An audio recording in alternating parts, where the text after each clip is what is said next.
ഇങ്ങനെ soya ball കറി എല്ലാവർക്കും ഇഷ്ടമല്ലേ?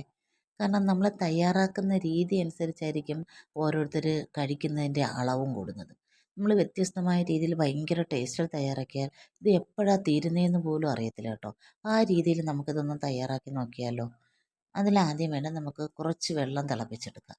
തിളപ്പിച്ചിട്ട് ആ വെള്ളം ഓഫാക്കിയിട്ട് നമുക്കതിലേക്ക് നമുക്ക് ആവശ്യമുള്ള സോയാ ചങ്ക്സ് എടുത്തിടാം. ഇട്ടിട്ട് നമുക്കിതിനെ ഒരു 2 മിനിറ്റ് ഒന്ന് അടച്ചു വെക്കാം കേട്ടോ. അടച്ചു വെക്കുമ്പോൾ അത് ഒന്ന് കുതിർന്ന് റെഡിയായി വരും. അതിന് ശേഷം നമുക്കിതിനെ ഒരു അരിപ്പയിലിട്ട് ഇങ്ങനെ അരിച്ചെടുത്ത് അതിൻ്റെ വെള്ളം കംപ്ലീറ്റ് വാർന്ന് പോകാനായിട്ട് മാറ്റി വയ്ക്കാം. വെള്ളം കംപ്ലീറ്റ് വാർന്ന് പോയതിന് ശേഷം ഞാനിത് ചെറുതായതുകൊണ്ട് മുറിച്ചെടുത്തില്ല. എന്നിട്ട് നമുക്ക് ഞാനൊരു വലിയ ബൗളാണ് എടുത്തത്. അതിലേക്ക് മഞ്ഞൾപ്പൊടി, മുളക് പൊടി ഇട്ട് പിന്നെ ഇതിലേക്ക് നമുക്ക് വേണ്ടത് ആവശ്യത്തിനുള്ള ഉപ്പിടണം. ഉപ്പും ഇട്ടിട്ട് പിന്നെ ഇച്ചിരി ഗരം മസാല പൊടി ഇടണം. കാരണം സോയ ചങ്ക്സ് വയ്ക്കുമ്പോൾ ഗരം മസാലയൊക്കെ ഭയങ്കര ടേസ്റ്റിയാണ് അതൊക്കെ ചേർത്താൽ. എന്നിട്ട് ഇത് നന്നായിട്ടൊന്ന് മിക്സാക്കണം. മിക്സാക്കി എടുക്കുക. ആദ്യം വെള്ളമൊന്നും ചേർക്കാതെ തന്നെ നമ്മൾ ഈ മസാലകളൊന്ന് മിക്സാക്കി എടുക്കണം. മസാല നന്നായിട്ട് മിക്സായതിന് ശേഷം ഇനി നമുക്ക് ഇതിലേക്ക് വേണ്ടത് നമ്മൾ അരിപ്പയിൽ അരിച്ചു വെച്ചേക്കുന്ന സോയ ഉണ്ടല്ലോ, ആ സോയ തട്ടിയിട്ട് കൊടുക്കുക. ആ സോയ തട്ടിയിട്ടിട്ട് ഇതിലേക്ക് നമുക്കിനി 2 മുട്ട പൊട്ടിച്ചൊഴിക്കണം. ആ മുട്ട അതുമായിട്ടൊന്ന് മിക്സാക്കിയതിന് ശേഷം പിന്നെ ഇനി നമുക്കിതിലേക്ക് വേണ്ടത് എന്താണെന്ന് വെച്ചാൽ മാവാണ്. മാവെന്ന് വെച്ചാൽ കടലമാവ് ചേർക്കുക. 1 സ്പൂൺ കടലമാവിൻ്റെ ആവശ്യമേ ഉള്ളൂ.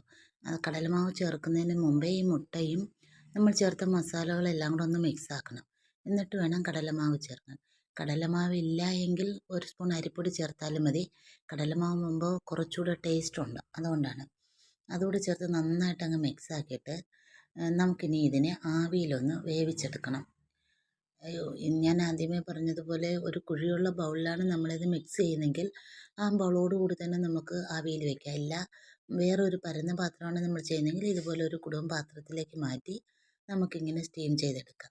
ഞാനത് ഇതേപോലെ വെച്ചൊരു 5 മുതൽ 10 മിനിറ്റിനകത്ത് അത് വെന്ത് കിട്ടും. അത് വെന്ത് വരുമ്പോഴത്തേക്കും നമുക്കിതിൻ്റെ ബാക്കി മസാല കൂട്ടുകളൊക്കെ തയ്യാറാക്കാം. അതിലേക്ക് ആദ്യം ഒരു ചീനച്ചട്ടി വെച്ച് ചൂടാകുമ്പോൾ വെളിച്ചെണ്ണ ഒഴിക്കുക. വെളിച്ചെണ്ണ ഒഴിച്ചിട്ട് എണ്ണ ചൂടായി കഴിയുമ്പോൾ കുറച്ച് കടുക് ഇടുക. കടുക് പൊട്ടിക്കഴിഞ്ഞതിന് ശേഷം നമുക്കതിലേക്ക് ഒരല്പം പട്ട അതിട്ട് പെരുംജീരകം ഇട്ട് ഒരു ബിരിയാണി ഇല ഒരു ചെറിയ പീസ് മുറിച്ച് അതിലേക്കിട്ട് 2 പച്ചമുളക് ചതച്ചതും ഇട്ട് അല്പം ഇഞ്ചിയും വെളുത്തുള്ളിയും ചതച്ചതും കൂടെ ഇടുക.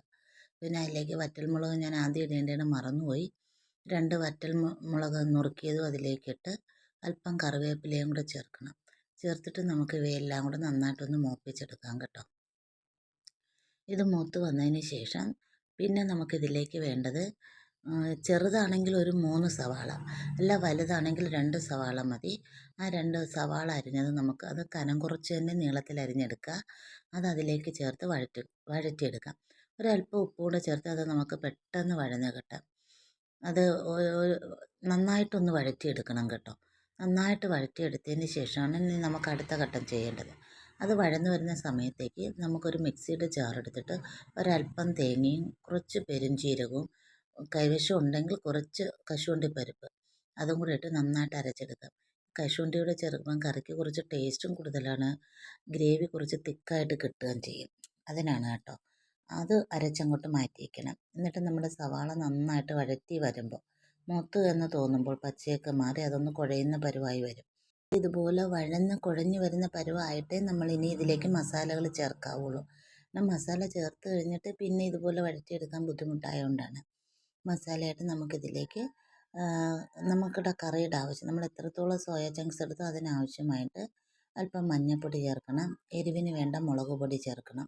പിന്നെ മല്ലിപ്പൊടി ചേർക്കുമ്പോൾ സ്വല്പം കൂടുതൽ ചേർക്കണം കേട്ടോ. ഇത് സോയ ചങ്ക്സ് ആയതുകൊണ്ടാണ്. പിന്നെ 1 സ്പൂൺ ചിക്കൻ മസാലയും കൂടെ ചേർക്കുക. അതും കൂടെ ചേർത്തിട്ട് നന്നായിട്ട് അതിൻ്റെ പച്ചമണം മാറ്റിയെടുക്കണം. മസാലയുടെ എല്ലാം പച്ചമണം മാറിയെടുക്കും. ഒരു 2 മിനിറ്റ് നമ്മളതൊന്ന് മിക്സാക്കി എടുത്താൽ മതി. ഇളക്കിയെടുക്കുമ്പോൾ ഒരു മീഡിയം ഫ്ലെയിമിലിട്ട് ഇളക്കിയെടുക്കുമ്പോൾ പച്ചമണം മാറിക്കിട്ടും. അതിനുശേഷം അതിലേക്ക് ഒരു 3 തക്കാളി അരിഞ്ഞത് ചേർത്ത് കൊടുക്കുക. 3 തക്കാളി അരിഞ്ഞത് ചേർത്ത് കൊടുത്തിട്ട് അത് നന്നായിട്ടൊന്ന് ഇളക്കി ചേർത്തിട്ട് ഒരു 2 മിനിറ്റ് ഒന്ന് അടച്ചു വയ്ക്കുമ്പോഴത്തേക്കും അത് വെന്ത് തക്കാളി സോഫ്റ്റായി കുഴഞ്ഞു വരും.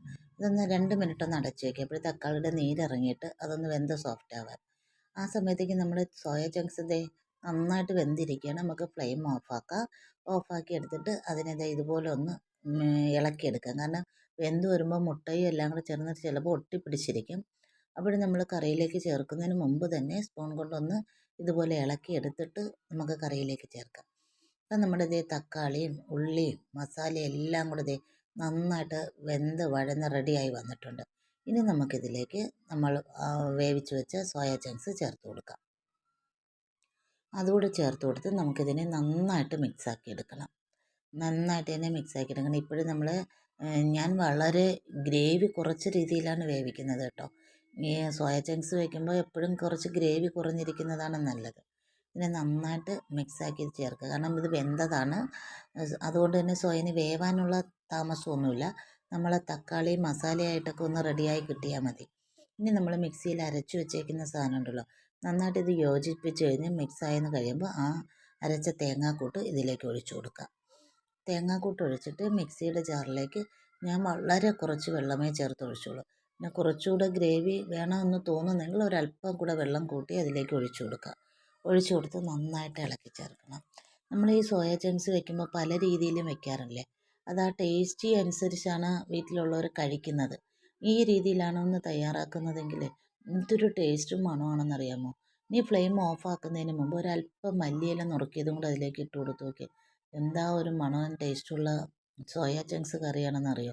ഇത് ചോറിനൊപ്പം ആവട്ടെ ബ്രേക്ക്ഫാസ്റ്റ് എന്തും ആകട്ടെ ഏതിനൊപ്പം കഴിക്കാനും പറ്റിയ ഒരു ഐറ്റമാണ്. നിങ്ങൾ ഈ വീഡിയോ കണ്ടിട്ട് ഒന്ന് ട്രൈ ചെയ്ത് നോക്കണേ. എങ്ങനെയുണ്ട് ഈ സോയ ചങ്ക്സ് കറി? ഇഷ്ടമായോ നിങ്ങൾക്ക്? ഇഷ്ടമായെങ്കിൽ ലൈക്ക് ചെയ്യാൻ ആരും മറക്കല്ലേ.